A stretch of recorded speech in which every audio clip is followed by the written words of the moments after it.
Mr. President. Thank you, Senator Doyle. Is there additional comment on this resolution?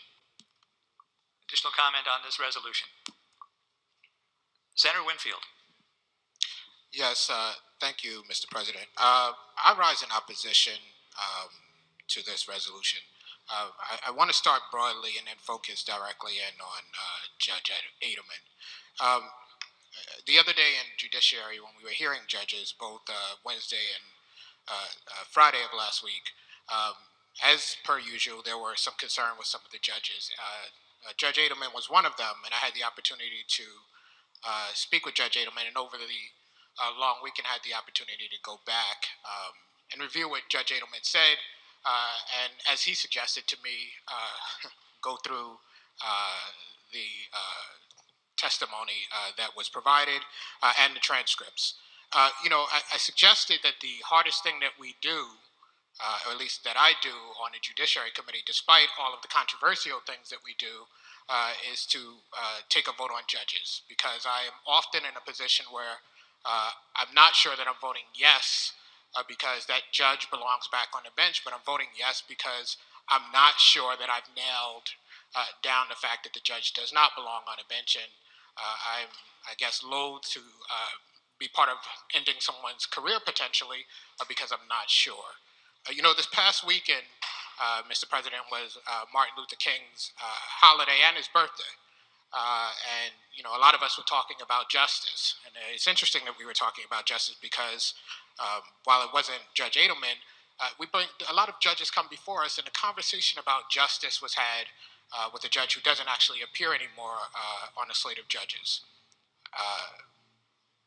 And I think when the people who've come before us to testify against some of these judges, what they're looking for is justice in the court. And what they often find is procedure in the court, and the two don't always line up.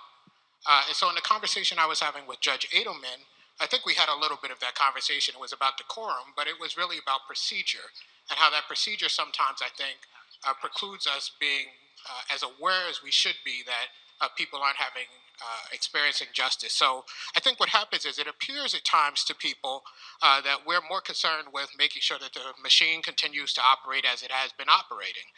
And some of these people have come in a way to throw their body against the machine, and what happens is they get chewed up.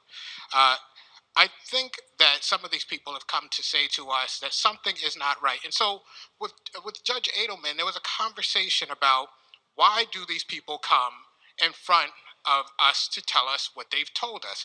And Judge Adleman suggested in response to Chairman Tong that some of these people who have never been in his court come before us for some reason he doesn't know.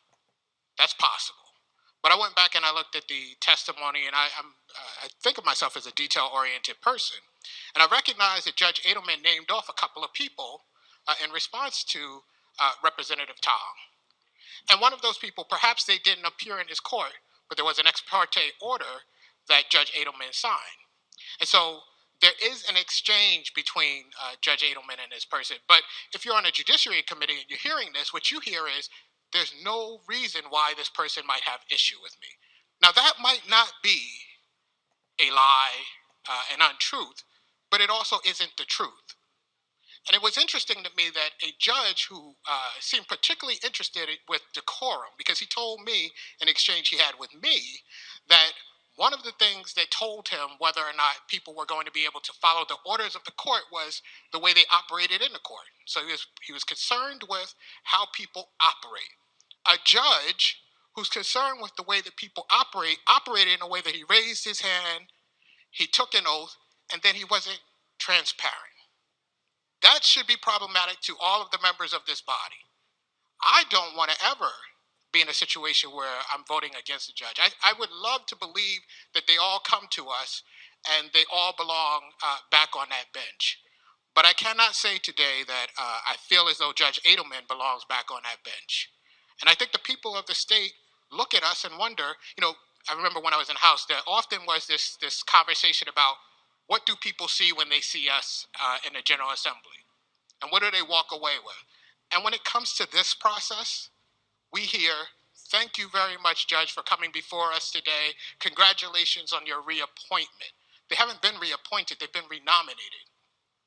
And when we use certain words, when we operate in certain ways, it is hard for the people of this state to believe in justice. And I know, listen, I understand that we're talking about people who have the funds to be able to, even if they're pro se, they have the funds to be able to be pro se. Not everybody could even do that.